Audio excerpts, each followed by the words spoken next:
გამარჯობა, ეს არის ახალი ამბები პირველზე მე სოსო ელისაშვილი ვარ თქვენთვის მუშაობას პოსტების საინფორმაციო სამსახური აგრძელებს.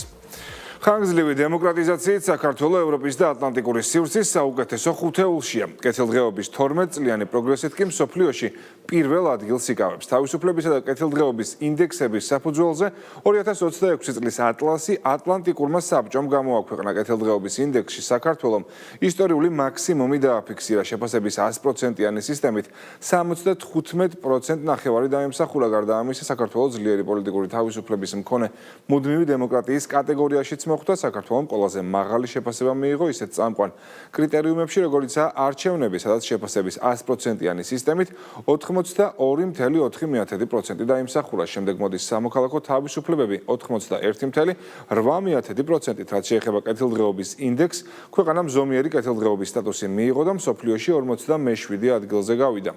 წელს საქართველოს კეთილდღეობის რეიტინგში ყველა მეზობელ სახელმწიფოს, ევროკავშირის კანდიდატ ყველა ქვეყანას და ევროკავშირის და ნატოს წევრ 5 სახელმწიფოს უსწრებს. კეთილდღეობის 12 წლიანი გაუმჯობესებით საქართველოს არის მსოფლიოში პირველ ადგილზე. ატლასი, რომელიც გამოაქვეყნა ატლანტიკურმა საბჭომ, კეთილდღეობის თვალსაზრისით საქართველოს არის გამორჩეული ქვეყანა და 50 საუკეთესო ქვეყანას შორის არის და ბუნებრივია საქართველოს წლიდან წლამდე გააგრძელებს თავისი პოზიციების გაუმჯობესებას კეთილდღეობის ინდექსის მიხედვით.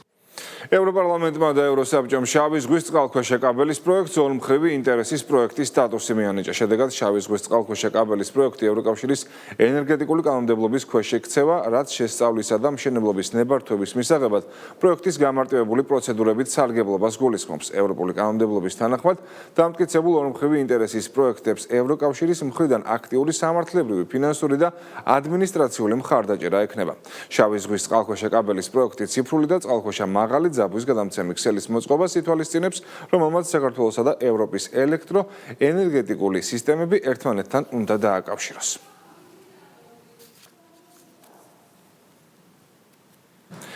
საქართველოში იანვარ-მარტში საქონლით საგარეო სავაჭრო ბრუნვა გაიზარდა. სტატისტიკის ეროვნული სამსახურის წინასწარი მონაცემებით საგარეო სავაჭრო ბრუნვამ არადეკლარირებული ვაჭრობის გარეშე 5 მილიარდ 862 მილიონი დოლარი შეადგინა, რაც წინა წლის შესაბამისი პერიოდის მაჩვენებელზე 0.1%-ით მეტია. გაზრდილია ექსპორტის მაჩვენებელიც.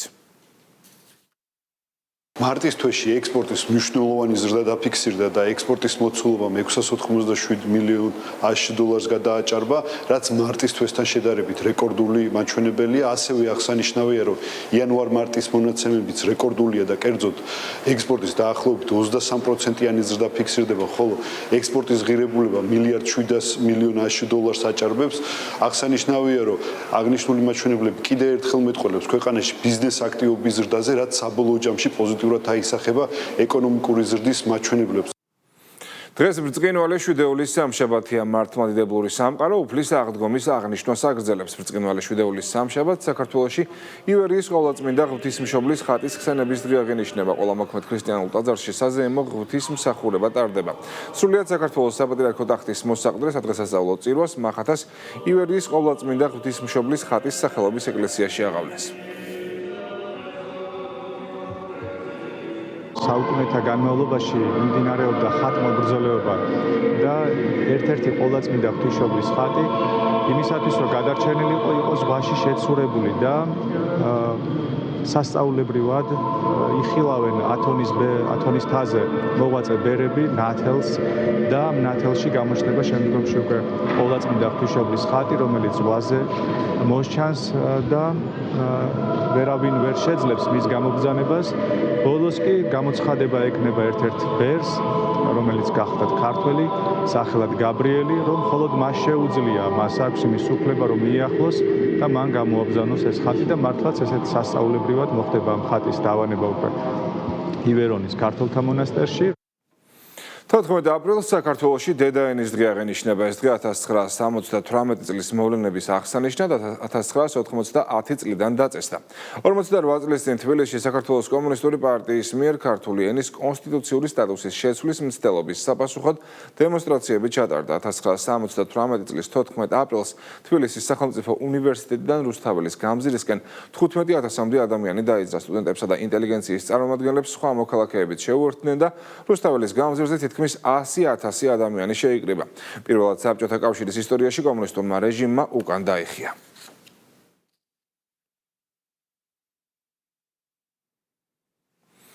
პრემიერ-მინისტრის საზოგადოებას დედაენის დღეს ულოცავს ირაკლი კობახიძის განცხადებით 14 აპრილს ქართველმა ერმამ მსოფლიოს დაანახა, რომ ეროვნულ ღირსებას არასდროს დათმობს. მისივე თქმით, ვალდებულება მშობლიური ენის მიმართ მარადიულია და დედაენის სიძლიერე და განვითარება ქართული სახელმწიფოს სიმტკიცის ერთ-ერთი უმთავრესი პირობაა. გილოცავთ დედაენის დღეს 1978 წლის 14 აპრილს ჩვენი ქვეყნის ისტორიაში გამორჩეული ადგილი უკავია ამ დღეს საქართველო. ერთ მუშტად შეიკრა დედაენის დასაცავად. ეს იყო უპრეცედენტო მოვლენა ქართველმა ერმამ მსოფლიოს დაანახა, რომ არასოდეს დათმობს ეროვნულ ღირსებას. მაშინ ენის დაცვა ნიშნავდა დამოუკიდებელი სახელმწიფოს იდეის გადარჩენას. სწორედ ამიტომ ისტორიულმა გამარჯვებამ უმძლავრესი ბიძგი მისცა ეროვნულ განმათავისუფლებელ მოძრაობას. 14 აპრილის თაობამ შეინარჩუნა ფუნდამენტი, რომელზეც დღეს ჩვენი სუვერენიტეტი დგას. ჩვენი ვალდებულება მშობლიური ენის მიმართ მარადიულია. თანამედროვე სამყაროში ეროვნული თვითმყოფადობის დაცვა კვლავ დიდ ძალისხმევას მოითხოვს. ჩვენი ვალია განუხრელად ვიზრუნოთ ჩვენს ყველაზე ცოცხალ ეროვნულ საგანძურზე. დედაენის სიძლიერე და განვითარება ქართული სახელმწიფოს სიმტკიცის ერთ-ერთი უმთავრესი პირობაა. სახელმწიფო მინისტრი თია ახვლედიანი ქართული ენის დღესთან დაკავშირებით სამცხე-ჯავახეთის უნივერსიტეტში ეთნიკური უმცირესობების წარმომადგენელ სტუდენტებს შეხვდა. ქართული ენის დღე მიულოცა და ხაზიმის ისტორიულ მნიშვნელობას გაუსვა. გარდა ამისა, ყურადღება საქართველოს კულტურულად და ენობრივად მრავალფეროვან საზოგადოებაში სახელმწიფო ენის ცოდნის მნიშვნელობაზეც გაამახვილა. თია ახვლედიანმა ახალგაზრდებს უწყების კომპეტენციაში შემავალი შერიგების, ჩართულობის, სამოქალაქო თანასწორობისა და ინტეგრაციის პოლიტიკის ძირითადი მიმართულებებიც გააცნო. სახელმწიფო მინისტრმა 1+4 პროგრამის მნიშვნელობაზეც ისაუბრა. პროგრამა ეთნიკური უმცირესობების წარმომადგენელ ახალგაზრდებს შესაძლებლობას აძლევს 1 წლის განმავლობაში ქართული ენის ცოდნა გაიღრმავონ და სწავლა უმაღლეს საგანმანათლებლო დაწესებულებებში ამის შემდგომ განაგრძონ. მოხარულება რომ მქონდა შესაძლებლობა უშუალო და თბილ გარემოში ასეთ მიზანდასახულ და მოტივირებულ ახალგაზრდებთან ერთად განგვეხილა ქართული ენის ცოდნის დონის ამაღლების მისი უფრო ფართო დამკვიდრების და განვითარების და სახელმწიფოებრივი სტატუსის გაძლიერების მნიშვნელობა, რაც უდაოდ ერთ-ერთი უმთავრესი გამსაზღვრელია ჩვენი მრავალეთნიკური საზოგადოების შემდგომი განმტკიცების და კონსოლიდაციისთვის. სტუდენტებს ჰქონდათ შესაძლებლობა მინისტრთან საუბრის, შეკითხვების დასმის, შედგა საინტერესო და ინტერაქციული შეხვედრა. დღეს ძალიან მნიშვნელოვანი შეხვედრა იყო ახალციხეში და ძალიან მიხარია რომ აქ ვარ. მადლობა მინდა გადაგიხადოთ ყველას, ვინც ეს შეხვედრა მოაწყო და ვინც დღეს აქ იყო. ძალიან ნაყოფიერი და საინტერესო დღე იყო. მადლობა ამ დღეისთვის. ძალიან ბევრი სიახლე გავიგეთ და ჩვენი დღევანდელი დღე განსაკუთრებით საინტერესო იყო იმ მხრივ, რომ შევძელით ჩვენი აზრები გამოვთქვათ. პარლამენტის პლენარულ სხდომაზე დეპუტატები დღეს გრანტების შესახებ კანონში შესატან ცვლილებებს პირველი მოსმენით დაჩქარებული წესით განიხილავენ, რომლის მიხედვითაც საქართველოში აკრედიტებული დიპლომატიური წარმომადგენლობის, საკონსულო დაწესებულებისა და საერთაშორისო ორგანიზაციების მიერ გაცემული სახსრები, რომლებიც უშუალოდ დიპლომატიური წარმომადგენლობის საქმიანობას ხმარდება, გრანტად აღარ ჩაითვლება. მმართველი გუნდის წევრებმა კანონმდებლობაში საკითხის ჩანაწერის სახით დაზუსტება სპეკულაციების გამოსარიცხად გადაწყვეტეს. ამავდროულად, როგორც კანონმდებლები განმარტავენ, გრანტების შესახებ კანონში ცვლილებები კონტროლის შემსუბუქებას არ ნიშნავს და ექსტრემიზმისკენ მიმართული ნებისმიერი თანხის წინააღმდეგ ხელისუფლება შესაბამის ზომებს მიიღებს. ეს არის რა თქმა უნდა მორიგი დადასტურება იმისა, რომ მოცნება ყველაფერს აკეთებს დაჩქარებული ტემპით, ნაჩქარება, მოუმზადებულად სათანადო შესწავლის გარეშე და ახლა როდესაც მიხვდნენ, რომ უბრალოდ ეს ცვლილება საერთაშორისო სამართალთან სრულიად შეუსაბამობაშია, ამიტომ გადაწყვეტეს, რომ გარკვეული კორექტივები შეიტანონ. ხაზგასმა ხდება ვიღაცამ რაღაცა ინტერპრეტირება რო არ მოახდინოს, დანარჩენი ზოგადად გრანტების შესახებ კანონი, გამჭოლობის კანონი, ფარას კანონი, რა თქმა უნდა აუცილებელი არის ჩვენი ქვეყნის უსაფრთხოების დასაცავად, სუვერენიტეტის დასაცავად, ხედავთ როგორი გარეჩარევები არის არა მხოლოდ საქართველოში, არამედ რავიცი მსოფლიოს ალბათ ნებისმიერ წერტილში და სხვათა შორის ყველა ბაძავს ამბოლო დროს ევროსაბჭოდან დაწყებული სხვადასხვა ქვეყნები დამთავრებული, რომლებიც და იგივე დიდი ბრიტანეთი, რომლებიც ამკაცრებენ ანალოგიურ კანონებს თავის ქვეყნებში. პარლამენტი დღეს პირველი მოსმენით იმსჯელებს უცხოელთა და მოქალაქეობის არ მქონე პირთა სამართლებრივი მდგომარეობის შესახებ საქართველოს კანონში შესატან ცვლილებებზეც, რომელიც საქართველოში ახალ C5 კატეგორიის ორდინალურ ვიზას ნერგავს. კანონპროექტის მიხედვით აღნიშნული ვიზა უცხოელს ტურისტული მიზნით ქვეყანაში დარჩენის შესაძლებლობას 5 წლის განმავლობაში მაქსიმუმ 1 წლით აძლევს. გარდა ამისა, ცვლილებები შედის საკონსულო მოსაკრებლის შესახებ კანონშიც, რომლითაც საქართველოს ვიზის გაცემის საკითხის განხილვისთვის საფასური არანაკლებ 20 და არა უმეტეს $500 ოდენობით განისაზღვრა. ინფორმაციას ვაგროვებთ, სიმართლე გითხრათ, ერთი შეხედვით ესე არ ჩანს რაღაც განსაკუთრებული პრობლემური ეს საკითხი, იმიტომ რომ უკავშირდება უბრალოდ ბიუროკრატიული პროცედურების გამარტივებას და ამიტომ ამ ეტაპზე გამოჭირდება თქმა მხარს დაუჭერთ თუ არა. დიდი ალბათობით თავს შევიკავოთ. ჩვენი ერთ-ერთი გამოწვევა არის, რა თქმა უნდა, არალეგალურ მიგრაციასთან ბრძოლა, რასთან დაკავშირებით ეს კონკრეტული ნაბიჯები იქმნება, ხოლო დასაქმების კუთხითაც, რა თქმა უნდა, ჩვენ ხელს უწყობთ ქართული მუშახელის დასაქმებას და სადაც არის ჩვენი მოქალაქეების, ასე ვთქვათ, ჩვენი მოქალაქეები სადაც შეიძლება განიხილებოდნენ კონკრეტულ პოზიციებზე, იქ რა თქმა უნდა არ მიცემთ საშუალებას რომ უცხოელებმა იმუშაონ, თუმცა რაღაცა ტიპის გამონაკლისები კეთდება იქიდან გამომდინარე, რომ ბიზნეს პროცესები არ დაზიანდეს და არ შეჩერდეს საქართველოში და საბოლოო ჯამში ჩვენი მთავარი მიზანი კონკრეტულად დასაქმების კუთხით არის ის, რომ ერთის მხრივ პარადოქსული სიტუაცია, ერთის მხრივ 13%-იანი უმუშევრობა საქართველოში, მეორეს მხრივ ბიზნესები აცხადებენ, რომ არ არის სათანადო პროფესიონალების, ასე ვთქვათ, რესურსი ქართველების მხრიდან და ჩვენ გვინდა რომ მაქსიმალურად დავაახლოვოთ ეს ორი მიმართულება და საბოლოო ჯამში ქართველებით იყოს დაკომპლექტებული ყველა მნიშვნელოვანი პოზიცია ჩვენი ბიზნესებისთვის. დღესვე პარლამენტი მესამე მოსმენით უცხოური გავლენის გამჭვირვალობის შესახებ საკანონმდებლო პაკეტში შესატან ცვლილებებს დაამტკიცებს. კანონპროექტის მიხედვით უცხოური გავლენის გამჭვირვალობის კანონით გათვალისწინებული უფლებამოსილებების საჯარო რეესტრის ეროვნული სააგენტოს ნაცვლად სახელმწიფო აუდიტის სამსახურს გადაეცემა. პროექტის ინიციატორები განმარტავენ, რომ გარეძელებთან დაკავშირებული სუბიექტების ეფექტიანი აღრიცხვისა და მონიტორინგისთვის მიზანშეწონილია ერთ სფეროსთან დაკავშირებული საჯარო მმართველობითი ფუნქციები ერთმა კონსტიტუციურმა ორგანომ განახორციელოს.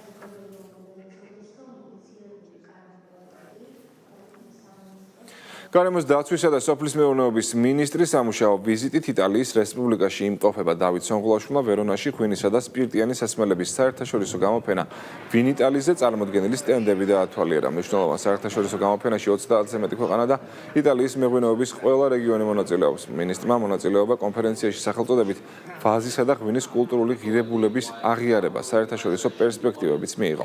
დავით სონღულაშვილმა ქართული ღვინის როგორც ქვეყნის იდენტობის ნაწილზე, კულტურულ ღირებულებებზე და საერთაშორისო ბაზრებზე მისი ადგილის მნიშვნელობაზე ისაუბრა. დავით სონღულაშვილმა ვაზისა და ღვინის საერთაშორისო ორგანიზაციის გენერალურ დირექტორთან შეხვედრაზე გამოხატა მზადყოფნა, რომ საქართველო 2027 წელს ვაზისა და ღვინის საერთაშორისო ორგანიზაციის კონგრესსაც უმასპინძლოს.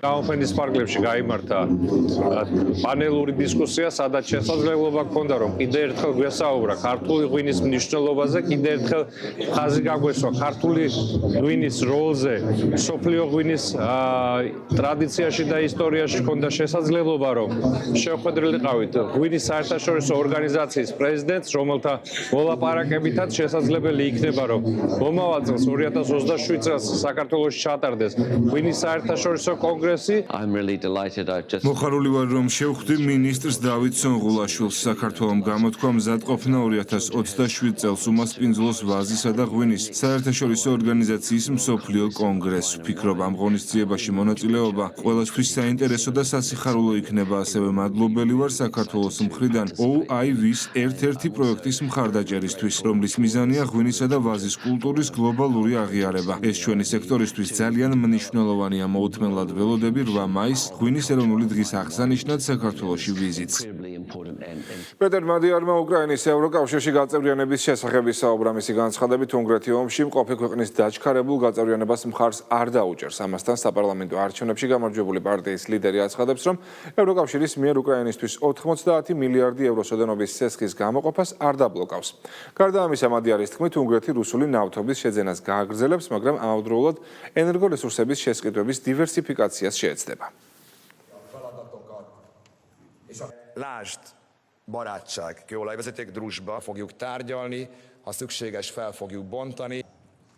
კაბინეტ összeállítás. აბსოლუტურად აბსურდულია, რომ ომში მყოფი ქვეყანა მიღებული იყოს ევროკავშირში. შეუძლებელია რეალური მოლაპარაკებების წარმოებაც კი გაწევრიანების ყველა თავთან დაკავშირებით. თუ უკრაინასთან მოლაპარაკებები ბოლომდე მივა, უნგრეთში ჩატარდება რეფერენდუმი იმის შესახებ, უნდა იქნას თუ არა უკრაინა მიღებული ევროკავშირში. თუმცა უფიქრობეს უახლოეს მომავალში არ მოხდება. ენერგეტიკული უსაფრთხოება უნგრეთისთვის ერთ-ერთი უმნიშვნელოვანესი საკითხია. რუსეთიც აქ იქნება და უნგრეთიც, ამიტომ ჩვენ შევეცდებით მოწოდების დივერსიფიცირებას. ეს არნიშნავს, რომ თანამშრომლობაზე სრულად უარის თქმა გვსურს. ჩვენ გვინდა ნავთობი ვიყიდოთ იაფად და საიმედოდ. უშედეგოდ დასრულებული მოლაპარაკებების შემდეგ პაკისტანი ამერიკის შეერთებულ შტატებსა და ირანს დიალოგის კიდევ ერთ რაუნდს თავაზობს. ინფორმაციას გამოცემა Times of Israel პაკისტანელ ოფიციალურ პირებზე დაყრდნობით ავრცელებს. წყაროების ცნობით ისლამაბადი მზადაა მოლაპარაკებებს ცეცხლის შეწყვეტის შეთანხმების ამოწურვამდე უმასპინძლოს პარალელურად ჰორმუზის სრუტე, რომელიც რეგიონიდან ნავთობის ტრანსპორტირების ერთადერთი გზაა, სრულად ბლოკირებულია. შეერთებული შტატების ბლოკადა გუშინ ამოქმედა მასშტაბურ ოპერაციაში 15-ზე მეტი ამერიკული ხომალდია ჩართული, რის გამოც სპარსეთის ყურიდან არაბეთის ზღვამდე მიმოსვლა ფაქტობრივად შეზღუდულია. შტატების პრეზიდენტის ბრძანებით ამერიკული ფლოტი ნებისმიერ გემს შეაჩერებს, რომელიც ირანულ პორტებში შესვლას ან გამოსვლას შეეცდება.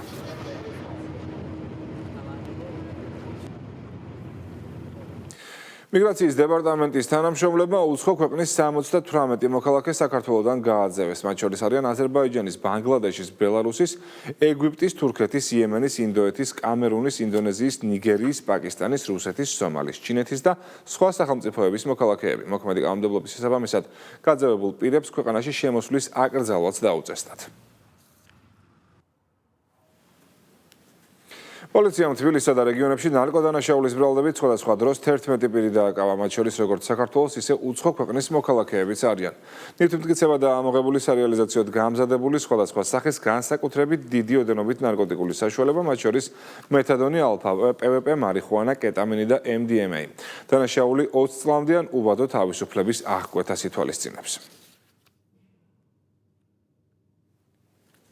კახეთის პოლიციამ განზრახ ყრილობის მცდელობის ფაქტიც ხელკვალზე გახსნა. დაკავებულია ერთი პირი. გამოძიების ცნობით ბრალდებულმა თელავის მუნიციპალიტეტში ურთიერთშელაპარაკების ნიადაგზე ცივი იარაღის გამოყენებით ერთი პირი დაჭრა და შემთხვევის ადგილიდან მიიმალა. დაჭრილი მამაკაცი შესაბამისი სამედიცინო დახმარების გაწევის მიზნით კლინიკაში გადაიყვანეს. დანაშაული 15 წლამდე ვადით თავისუფლების აღკვეთას ითვალისწინებს. პოლიციამ ჯანმრთელობის განზრახ მძიმე დაზიანების ფაქტზე წარსულში სხვადასხვა დანაშაულისთვის ნასამართლები პირი დააკავა. გამოძიების ცნობით ბრალდებულმა ყოფით ნიადაგზე მომხდარი კონფლიქტის საფუძველზე ცივი იარაღის გამოყენებით ერთ პირს სხეულის დაზიანება მიაყენა. დაშავებული მამაკაცი სამედიცინო დახმარების გაწევის მიზნით საავადმყოფოში მოათავსეს. დანაშაული 7 წლამდე ვადით თავისუფლების აღკვეთას ითვალისწინებს. თბილისის ინტერპოლის ეროვნული ცენტრალური ბიუროს უფროსმა მონაწილეობა ინტერპოლის ეროვნული ტრადიციული ბიუროების ხელმძღვანელთა ყოველწლიურ კონფერენციაში მიიღო. ღონისძიების ფარგლებში მონაწილეებმა საერთაშორისო თანამშრომლობის გაძლიერების, ოპერატიული ინფორმაციის ეფექტიანი გაცვლისა და თანამედროვე გამოწვევებთან ბრძოლის სტრატეგიები განიხილეს. ინტერპოლის ეროვნული ცენტრალური ბიუროები ინტერპოლსა და მისი 196 წევრი ქვეყნის სამართალდამცავ ორგანოებს შორის ძირითად საკომუნიკაციო არხს წარმოადგენენ. აღნიშნული სტრუქტურები ტრანსნაციონალური დანაშაულის წინააღმდეგ ბრძოლაში, მათ შორის ცოდნის გამოცდილებისა და საუკეთესო პრაქტიკის გაზიარების გზით უნიკალურ როლს ასრულებენ.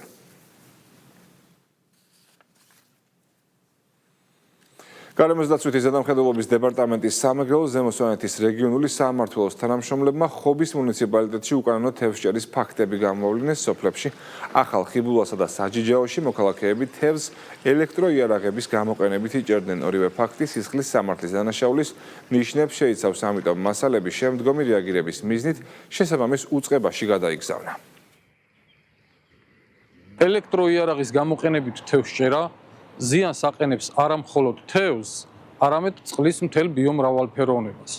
ამასთანავე ელექტროიარაღის გამოყენება საფრთხეს უქმნის ადამიანების ჯანმრთელობას. ელექტროიარაღის გამოყენებით თევზჭერა არის სისხლის სამართლის დანაშაული. მოუწოდებთ მოსახლეობას თევზჭერა აწარმოონ კანონმდებლობით დაშვებული იარაღებით. ეს იყო ახალი ამბები პირველზე. ჩვენ ზუსტად 4-ზე დავბრუნდებით. თქვენ კი წინ ბიზნეს პოსტი ლევან წუწუნავასთან ერთად გელით ნახვამდის.